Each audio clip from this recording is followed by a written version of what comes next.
The FBI, NYPD, and other agencies have zeroed in on reputed members and associates of the Colombo crime family, from the gritty streets of Brooklyn to the suburban landscapes of Long Island. The Mafia families have left an indelible mark on New York City, controlling various illicit activities from gambling to drug trafficking, shaping the criminal underworld for decades. While the power of the Mafia has declined since the 1970s, the five families still operate, albeit with less dominance. Here are the five Mafia families ruling New York in 2024. Number 1. The Bonanno Family. Founded in the 1890s, the Bonanno family has been at the center of organized crime in New York City.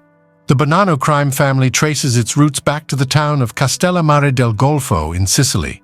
The Bonanno family story begins in the late 19th century, a time when waves of Italian immigrants arrived on the shores of America in search of a better life.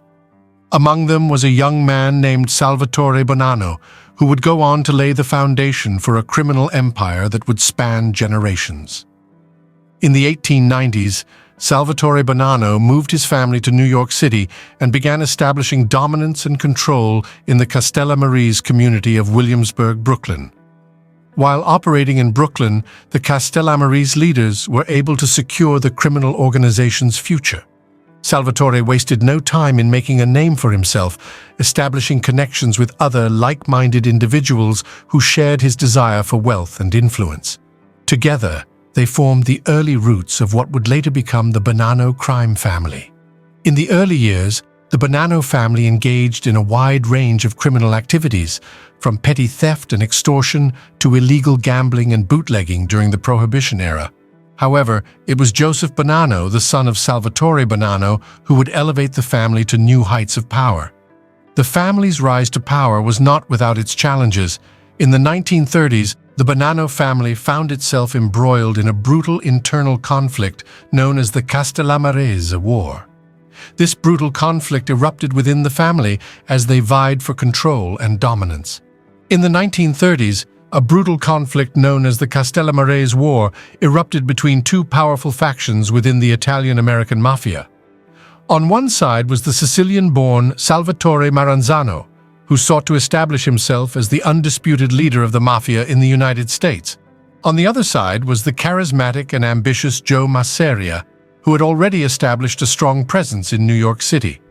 The conflict between Maranzano and Masseria came to a head in the early 1930s, when Maranzano orchestrated a series of assassinations targeting Masseria's top lieutenants. This move weakened Masseria's power base and allowed Maranzano to position himself as the new boss. However, Maranzano's reign was short-lived. Sensing a threat to his own power, Lucky Luciano, a rising star within the Mafia, orchestrated a daring plan to eliminate Maranzano and consolidate power under a new leadership structure. In September 1931, Luciano and his allies lured Maranzano to a meeting under the pretense of discussing a truce. Once there, Maranzano was brutally murdered, effectively ending the Castellammare War. With Maranzano out of the picture, Luciano and his allies established a new leadership structure for the Mafia. The power structure known as the Commission was established, consisting of the heads of the major Mafia families. This new system aimed to prevent future conflicts and promote cooperation among the families. The end of the Castellammare War marked the beginning of a new era for the Italian-American Mafia, known as the Bonanno era. Under the leadership of Joseph Bonanno, the Bonanno crime family rose to prominence and became one of the most powerful and influential Mafia families in New York City. During the Bonanno era, the family engaged in various criminal activities, including racketeering, loan sharking, money laundering, murder, drug trafficking, extortion, and illegal gambling. Their territories expanded beyond New York City, with strongholds in New Jersey, South Florida, Arizona, Las Vegas, and Northern California. Joseph Bonanno became one of the most influential Mafia bosses in the country, commanding respect and fear from his rivals.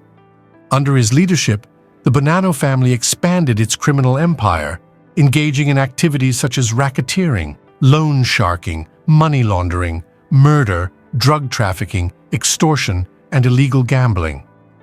In the early 1960s, Joseph Bonanno made an audacious attempt to overthrow several leaders of the commission, yet his efforts ended in failure. Subsequently, Bonanno vanished from 1964 to 1966, setting off a turbulent intra-family conflict widely known as the Bonanno War.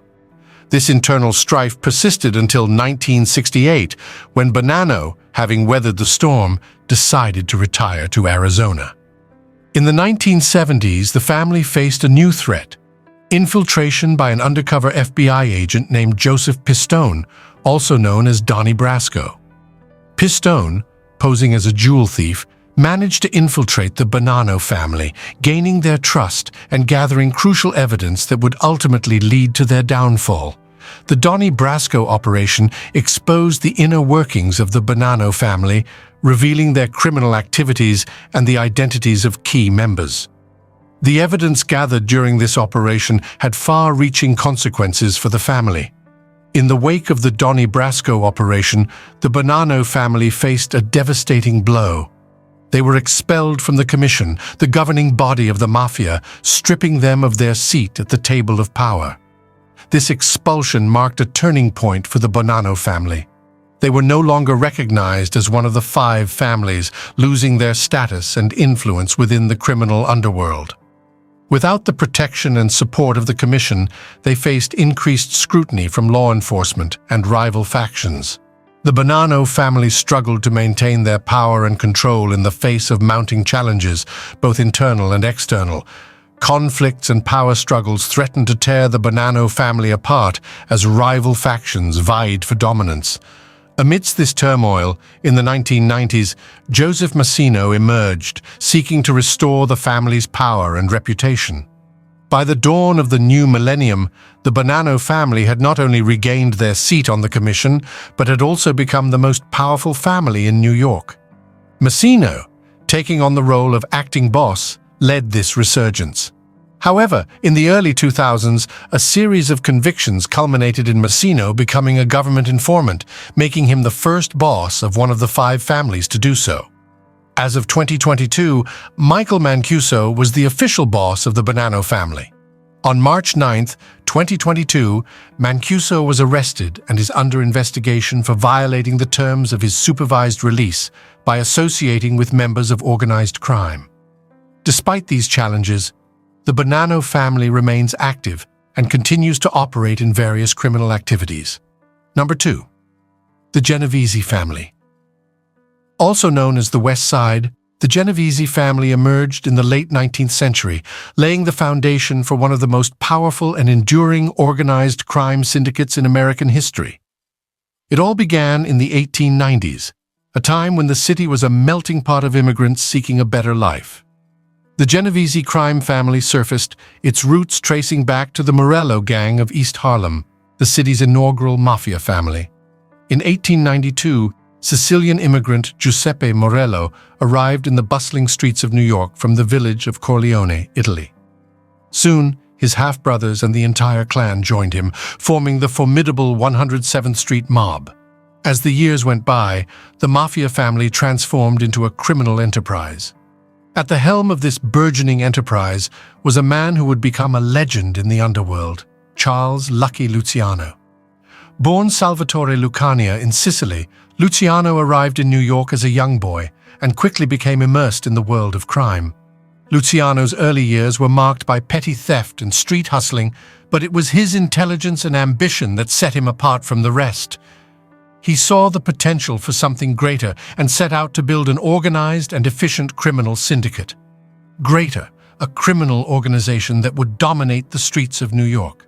Luciano began assembling a group of like-minded individuals, forming the foundation of what would become the Genovese crime family.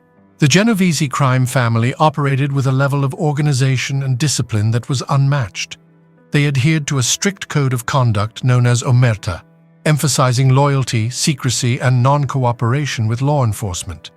During this time, another influential figure emerged within the family, Vito Genovese, a ruthless and cunning mobster. Genovese would later become the namesake of the family. Under his leadership, the Genovese crime family reached new heights of power and influence. With Luciano and Genovese at the helm, the Genovese crime family continued to expand their criminal empire. They adapted to new ways of making money, such as mortgage fraud and illegal gambling through offshore sites. Their wealth and influence grew, solidifying their status as the most powerful mafia family in the United States. Their influence was not limited to the United States alone, as they extended their reach internationally, becoming a dominant force in the global criminal underworld. States. They had ties with other crime families across the country, allowing them to expand their reach and influence. However, their criminal empire was not without its challenges. The family faced internal power struggles and conflicts with rival mafia families, resulting in violence and bloodshed. One of the most infamous incidents was the Castellamarese War. The Genovese crime family, led by Vito Genovese, played a significant role in this power struggle. Genovese was a ruthless and ambitious mobster who sought to expand his influence within the family and the mafia as a whole. His thirst for power led to a series of violent clashes, leaving a trail of bodies in his wake. In the 1920s, a time of great social change and the era of prohibition, the Genovese crime family saw an opportunity to profit from the illegal liquor trade. They became key players in the bootlegging industry, smuggling and distributing alcohol throughout the city.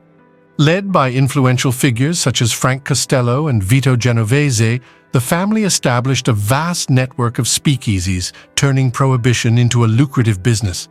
Their involvement in the bootlegging industry not only increased their wealth, but also solidified their power and influence in the criminal underworld. And illegal distilleries.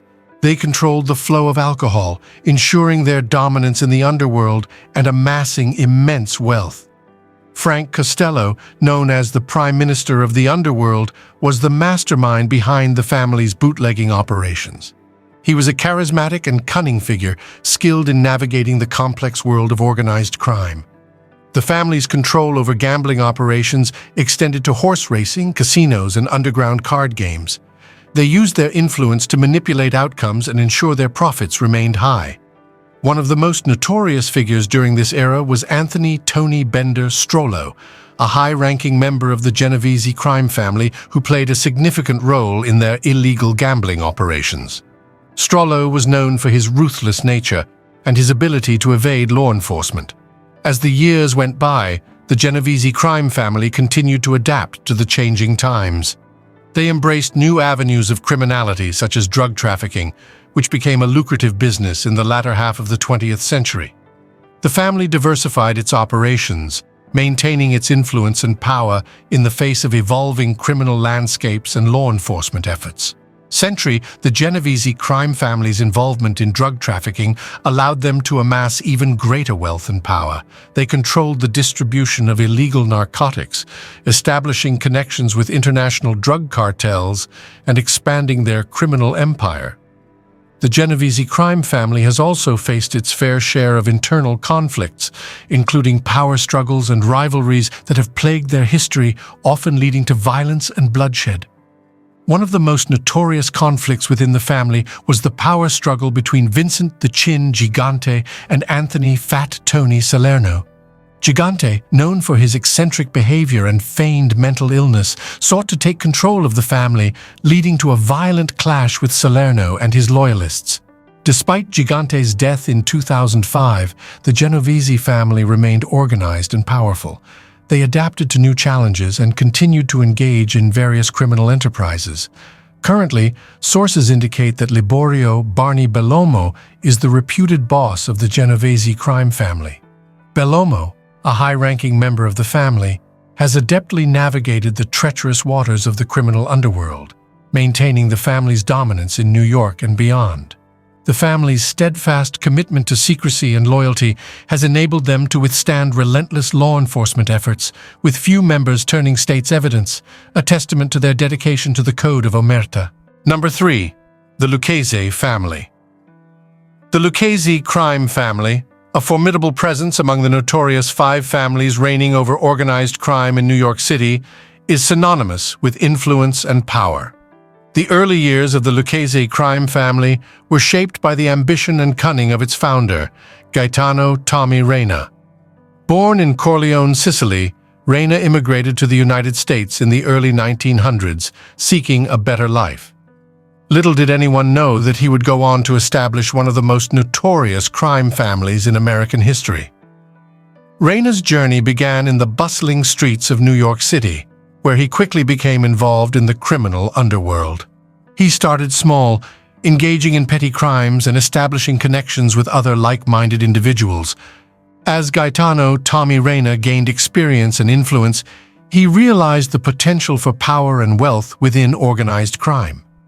With his sharp wit and strategic thinking, Reina quickly rose through the ranks, earning the respect and loyalty of those around him. Known for his ability to negotiate deals, settle disputes, and maintain order within his organization, Reina guided the Lucchese crime family to flourish.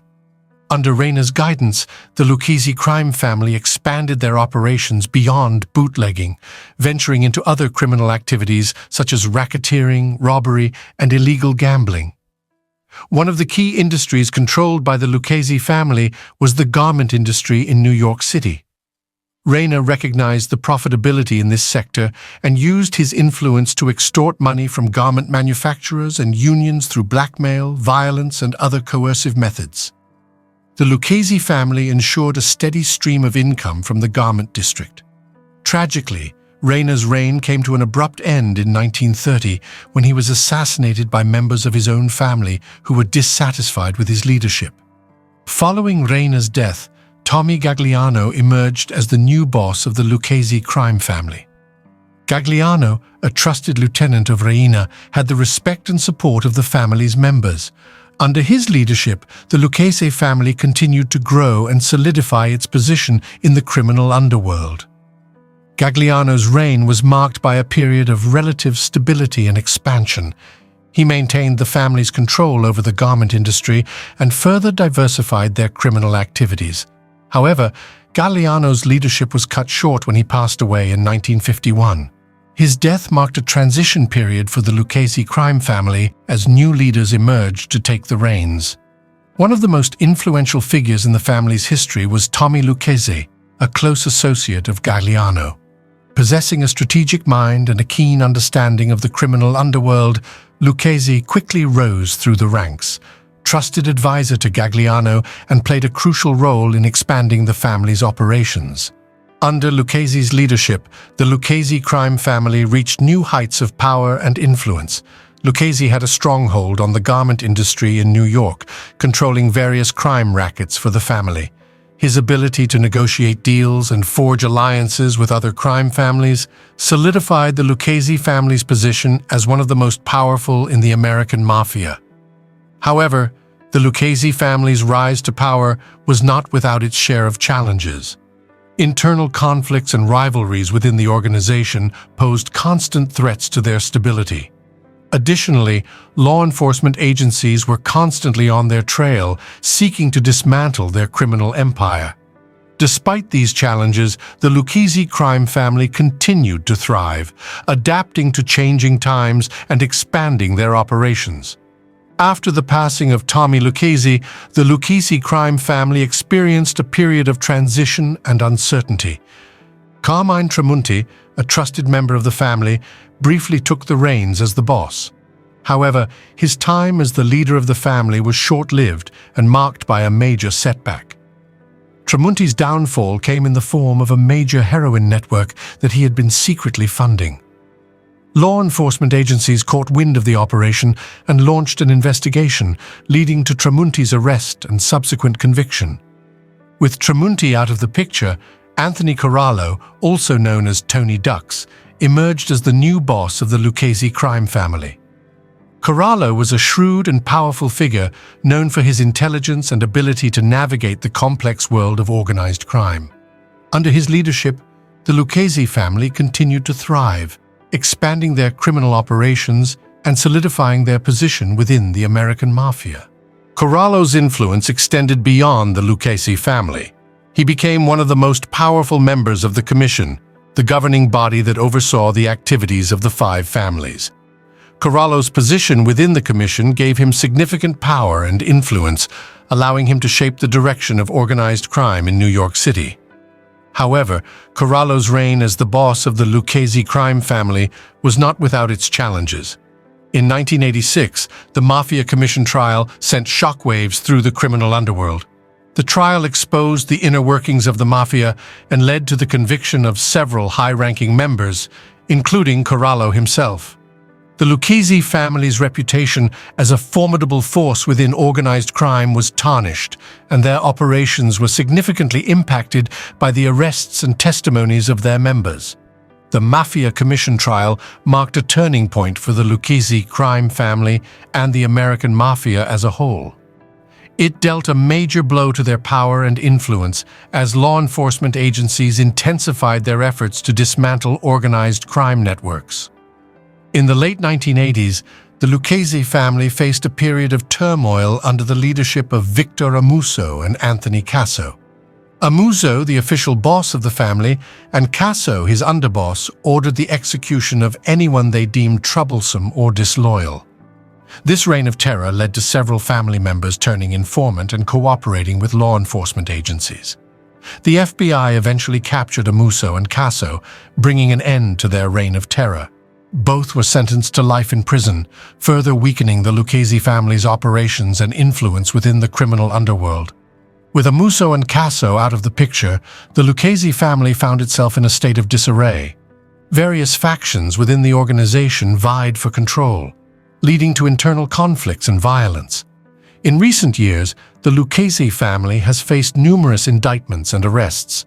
Members and associates have been charged with crimes such as racketeering, assault, attempted murder, armed robbery, fraud, witness tampering, money laundering, illegal gambling, narcotics trafficking, and bribery. After the arrest of Amuso, Michael "Big Mike" DeSantis was appointed the acting boss of the Lucchese crime family of New York City. The Lucchese family's decline in power and influence is also reflected in their diminished presence in popular culture. Once a subject of fascination and intrigue in films like The Godfather and Goodfellas, the family has faded into the background, overshadowed by other crime families and criminal organizations. Number 4. The Colombo Family. The Colombo crime family stands as the most recent addition among the 5 families overseeing organized crime endeavors within the American Mafia in New York City. Founded in 1928 by Joe Profaci, the Colombo family has a long and sordid history of criminal activities that have left a lasting impact on the city's underworld. During Joe Profaci's reign, the Colombo crime family engaged in a wide range of criminal activities, including bootlegging, gambling, and loan sharking. Profaci's bootlegging operations were particularly successful, allowing him to amass great wealth and power. His influence extended throughout Brooklyn, where he established his base of operations with a network of loyal soldiers and associates. However, Profaci's rule was not without its challenges. In the late 1950s, Carmine the Snake Persico led a revolt against Profaci's leadership. Dissatisfied with Profaci's rule, Gallo sought to take control of the family and expand his own influence. The power struggle between Profaci and Gallo ignited a violent conflict within the family. Gallo, a charismatic and ambitious figure with a loyal following, believed that Profaci's leadership was outdated and that he could lead the family to greater success. The revolt led by Gallo posed a significant threat to Profaci's power. The power struggle between the two factions resulted in bloodshed and further weakened the family. Despite the internal strife, Profaci managed to maintain his position as the head of the family. He used his cunning and influence to quell the rebellion and solidify his power.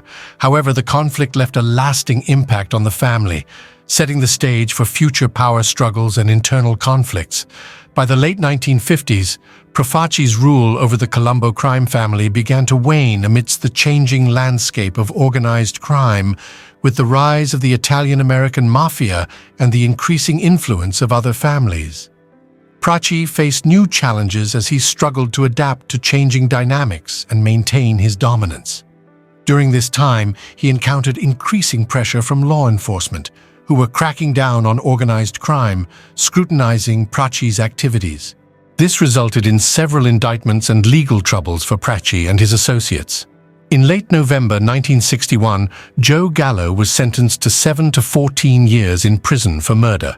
while Preci managed to evade conviction and hold on to his position as the boss of the Colombo crime family. However, the end of Preci's reign was looming. His health began to falter in the late 1950s, creating a power vacuum within the family. In 1962, Preci succumbed to cancer, paving the way for his underboss, Joe Moco, to assume leadership.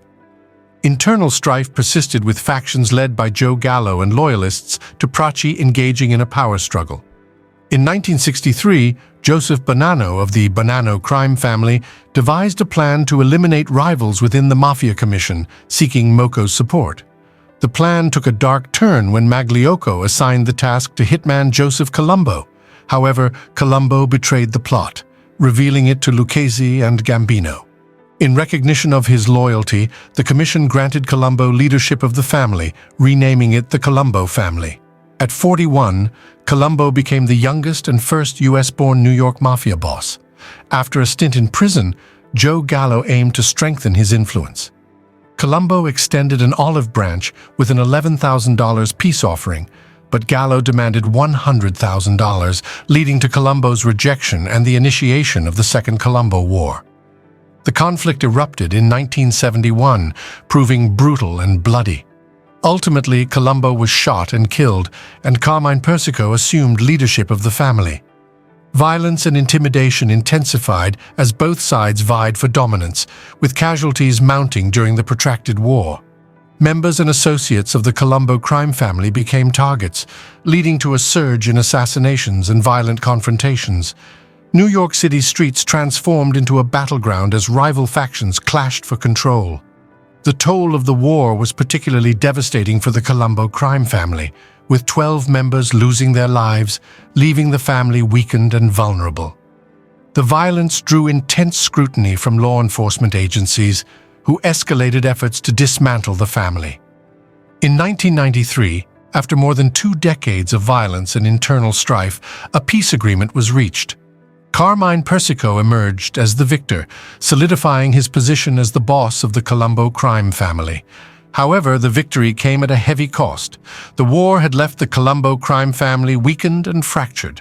The loss of key members and constant infighting took a toll on the organization, disrupting criminal activities and diminishing their influence in the underworld. Despite their weakened state, the Colombo crime family continues to operate and engage in criminal activities. The Gambino crime family maintains operational factions across various regions, including Brooklyn, Staten Island, the Bronx, Long Island, and Florida. However, their operations have diminished significantly from their peak, and they face constant scrutiny from law enforcement. According to some sources, Little Robert Donofrio is currently the acting boss of the Colombo crime family. The family's current status as the weakest of the 5 families is indicative of the challenges they have encountered throughout their history. Number 5. The Gambino family exerts an enduring influence over the gritty streets of New York City. As one of the most notorious Italian-American mafia organizations, their formidable power echoes through the city's underworld, shaping its very fabric. The Gambino crime family traces its roots back to the early 1900s, when waves of Italian immigrants arrived in New York City, seeking a better life, but often finding themselves in poverty and facing discrimination. It was within these communities that the seeds of organized crime were sown, and the Gambino family emerged as a dominant force. In the criminal underworld, at the forefront of this rise to power was a man named Ignazio Lupo, also known as Lupo the Wolf. Lupo, a Sicilian-born mobster, arrived in New York City in the late 19th century and swiftly established himself as a formidable figure. He engaged in various criminal activities including extortion, illegal gambling, and bootlegging. Lupo's influence extended beyond the Italian-American community as he forged alliances with other criminal organizations, including the Irish-American gangs that controlled the waterfront. However, it was Salvatore D'Aquila who laid the foundation for what would eventually become the Gambino crime family. D'Aquila, a charismatic and ruthless mobster, rose to prominence in the early 1900s. He organized various Italian-American criminal groups into a unified force, effectively establishing the first incarnation of the Gambino family. Under D'Aquila's leadership, the family expanded its operations, engaging in activities such as loan sharking, labor racketeering, and illegal gambling. The 1920s marked a turning point for the Gambino family as it became embroiled in the infamous Castellammarese War. Amidst the chaos of this conflict, a young and ambitious mobster named Albert Anastasia began to make a name for himself. Known for his violent and ruthless nature, Anastasia quickly rose through the ranks of the Gambino family, becoming a trusted enforcer first for D'Aquila and later for Masseria, solidifying his position within the organization. The Castellammarese War came to a violent end in 1931, with the assassination of Maranzano paving the way for a new era of mafia leadership.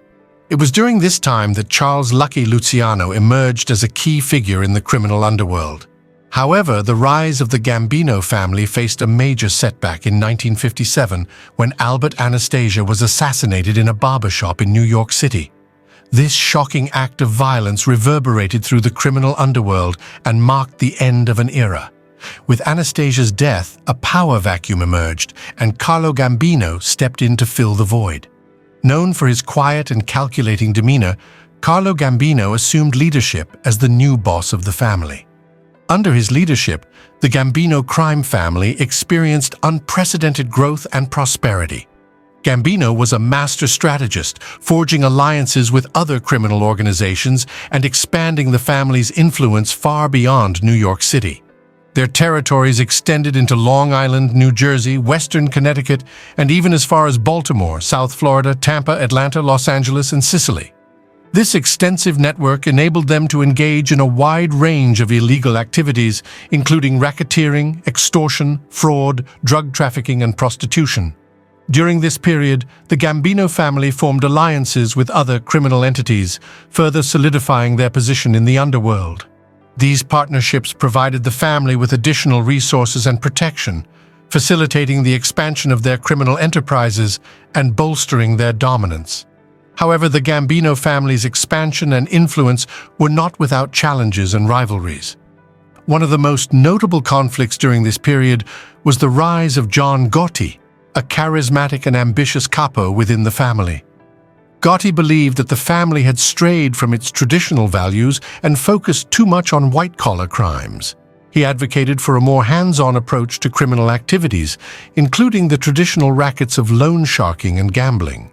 Gotti's tensions with the then-boss Paul Castellano eventually culminated in a shocking turn of events in 1985.